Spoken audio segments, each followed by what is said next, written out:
have no more sons of the royal blood for thee to slaughter. You have a daughter called Elizabeth, virtuous and fair, royal and gracious. Be brief, lest that the process of thy kindness last longer telling than thy kindness's date. Then know that from my soul I love thy daughter. My daughter's mother thinks it with her soul. What do you think? That thou dost love my daughter from thy soul. So from thy soul's love didst thou love her brothers, and from my heart's love I do thank thee for it. Be not so hasty to confound my meaning. I mean that with my soul I love thy daughter, and do intend to make her Queen of England. Well then, who dost thou mean shall be her king? Even he that makes her queen. Who else should be? What, thou? Even so, how think you of it? How canst thou woo her? That I would learn of you, as one being best acquainted with her humor. And wilt thou learn of me? Madam, with all my heart. Send to her, by the man who slew her brothers, a pair of bleeding hearts. Thereon engrave Edward and York. Then happily will she weep. You mock me, madam. This is not the way to win your daughter. There is no other way, unless thou couldst put on some other shape and not be Richard that hath done all this. Say that I did all this for love of her. Nay, then indeed she cannot choose but hate thee, having bought love with such a bloody spoil. Look what is done cannot be now amended.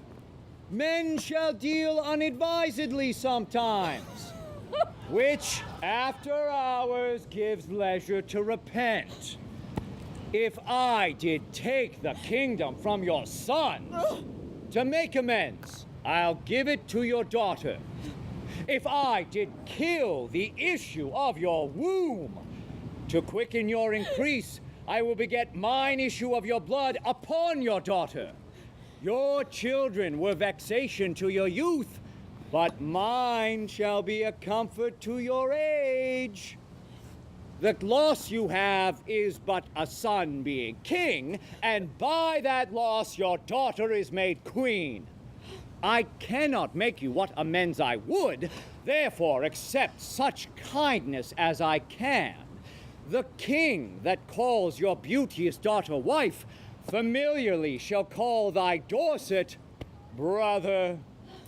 Again shall you be mother to a king, and all the ruins of distressful times repaired in double riches of content. What, we have many goodly days to see. Go then, my mother, to thy daughter go. Make bold her bashful years with your experience. Prepare her ears to hear a wooer's tale. What were I best to say? Her father's brother would be her lord?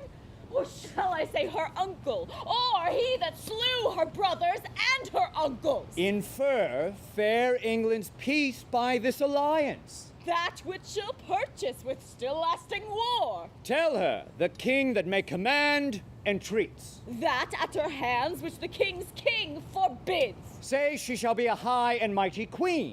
To veil the title as her mother doth. Say I will love her everlastingly. But how long shall that title ever last? Sweetly enforce unto her fair life's end. But how long fairly shall her sweet life last? As long as heaven and nature lengthens it. As long as hell and Richard likes of it. Say I, her sovereign, am her subject low. But she, your subject, loathe such sovereignty. Be eloquent in my behalf to her. An honest tale speeds best being plainly told. Then plainly to her tell my loving tale. Plain and not honest is too harsh a style. Your reasons are too shallow and too quick. Oh no, my reasons are too deep and dead. Too deep and dead. Poor infants in their grave. Harp not on that string, madam. That is past.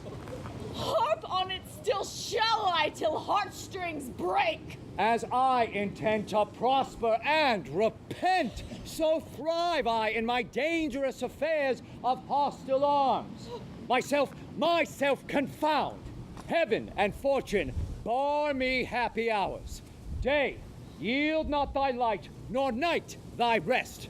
Be opposite all planets of good luck to my proceeding, if with dear heart's love, immaculate devotion, holy thoughts, I tender not thy beauteous princely daughter.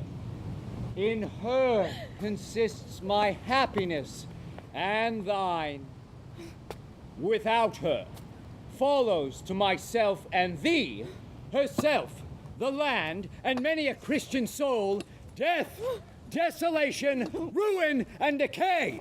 It cannot be avoided but by this. It will not be avoided but by this. Therefore, dear mother, I must call you so, be the attorney of my love to her. Plead what I will be, not what I have been. Not my deserts, but what I will deserve. Urge the necessity and state of times, and be not peevish fond in great designs. Shall I be tempted of the devil thus? Aye, if the devil tempt you to do good. Shall I forget myself to be myself? Aye, if your self's remembrance wrong yourself. Yet thou didst kill my children! But in your daughter's womb I bury them, where in that nest of spicery they will breed selves of themselves to your recomfiture.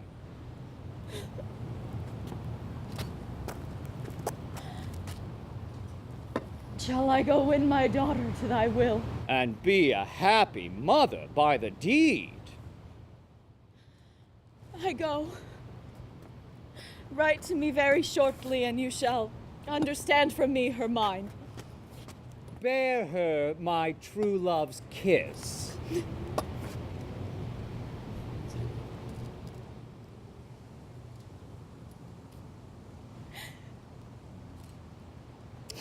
And so, farewell.